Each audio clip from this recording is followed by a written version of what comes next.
at 12 o'clock every day. The original lessons written by Paramhansa Yogananda in 1925, we're just offering you little snippets from them, little bits of inspiration to help make your day, spiritualize your day, your weekday at 12 o'clock, wherever you may be. And so we're in Ananda, Washington, by the way. So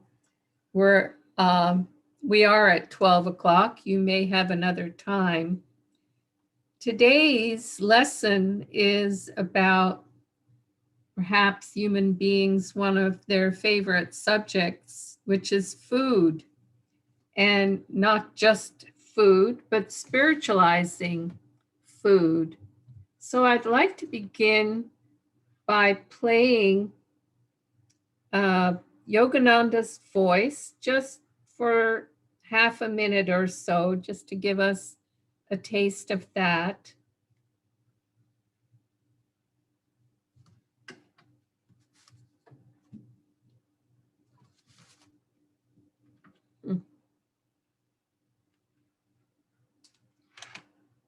Hang on, folks.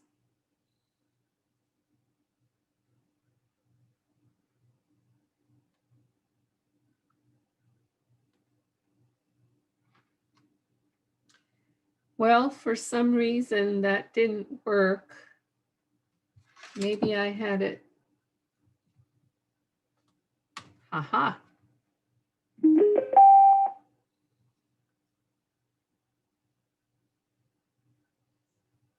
God made us dump our bodies and forget our physical self and have the joy of sleep. You think sleep is rest? No, sleep is a reminder of what is beyond the state of sleep, the state of the soul.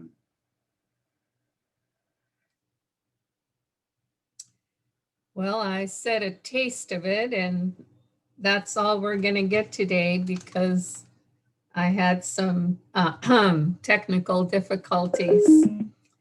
So I'd like to approach today's topic. Let me find my page here. On what he calls spiritual food. And he starts off by talking about our need to not be so dependent on food, not be so attached to food. Like anything else in the material world, it tends to literally, if you'll pardon the pun, feed on itself. And so that's where addictions come in. That's where we have certain foods we really like and certain foods we really don't like. And it has nothing to do with whether those foods support our spiritual lives or not. And so what he's talking about here is being less dependent on food and recognizing the spiritual qualities in certain foods that, when we eat them, help support our spiritual lives. Or by contrast, when we eat other kinds of foods that don't support our spiritual lives, we become more agitated, we become more, well, let me hit the topic the way he does, which is he talks about the qualities of food being sattvic, rajasic, or tamasic. Sattvic being the spiritual or elevating qualities, rajasic being the material or active, restless qualities, and tamasic being what he calls demonic or increasing demonic qualities, meaning those qualities which inhibit us from experiencing our own divine reality, the divinity which resides within each and every one of us. He talks about sattvic foods being fruits, unpolished cereals, peanut and almond pastes or butters, honey, milk or coconut milk, nuts, celery, lettuce, etc. They produce calmness and nobility. Rajasic foods are those that produce active, worldly, strong, emotional, dual qualities in the mind. Foods coming under this classification are onions, garlic, horseradish, pumpkin, potatoes. This one is a surprise to me. Pickles, spices. I hadn't thought about potatoes in that way. I know I've read these lessons many times through the years, but that one hadn't stuck in my mind in that way. Then he talks about tamasic foods or having destructive qualities. These foods are full of odor, putrefied, or artificially made, deprived of their natural qualities, and therefore tamasic or downward pulling. He lists Roquefort cheese, cold storage foods, stale meats, liquors.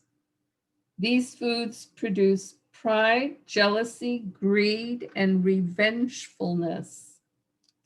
Well, there you have it. He tells this humorous story in another, not in these lessons, but in another context, of first being served Roquefort cheese here in America, and he had a very difficult time not throwing up. In fact, I think he did let it all out, as it were, as soon as he could find his way to a bathroom. And he talked about that. He shared that story in the context of practicing willpower in our lives. And he made himself eat Roquefort again so that he could, with self-discipline, keep it down this time by simply having a different thought about it. So I find it particularly interesting that he lists Roquefort cheese specifically as a tamasic food. I know in some parts of Europe, including where I'm originally from, the really smelly soft cheeses are considered delicacies. Well, apparently they are tamasic foods. It is highly advisable, he says, to fast 1 day a week. Again, this creates in us an attitude of having less dependence on foods. It gives the body a rest, and it is cleansing, therefore, to the system. And then he just spends a little bit of time talking about spiritual qualities of some foods. He mentions nuts. They help with deep thinking, good for brain power and concentration. I think he points out elsewhere that the walnut, for instance, even looks like a brain. Fruits develop heart and spiritual qualities. Vegetables give power of management over body, adjustment of physiological conditions. Cereals produce strength of character. Milk and eggs give enthusiasm, fresh energy. And then he gives some spiritual qualities of fruits in particular. Peaches for selflessness, oranges for righteous anger or reforming zeal. That's why he has oranges in his 9-day diet, I believe, to give us a new zeal for not being so dependent on food. Grapes, spiritual love. Bananas, humbleness. Apples, self-control. Strawberries, dignity. Pineapple, courage. Cherries, joy.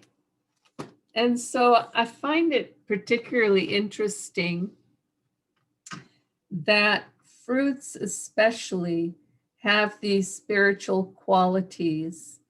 Yogananda's guru, Sri Yukteswar, makes a point elsewhere when he compares the length of the intestines of animals which eat meat versus animals which eat fruits.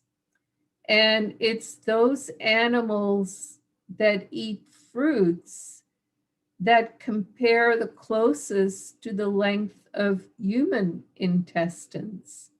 And he makes the case, therefore, that humans are actually intended to be fruitarians, not even vegetarians, but fruitarians.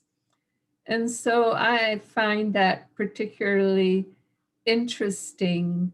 God knows here in the West, we have very little knowledge or seemingly even interest in exploring the spiritual qualities of foods and how they affect us and how they affect our consciousness. It's not that if we eat fruit, we're just normally, all of us are going to go into samadhi.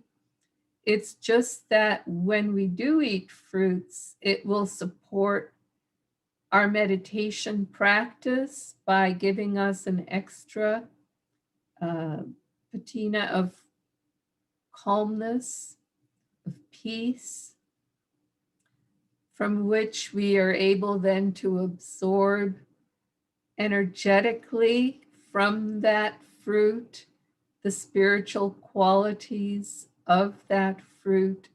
And so, yes, ultimately, there is a connection, and he helps us to see the relevance of that in this very simple lesson.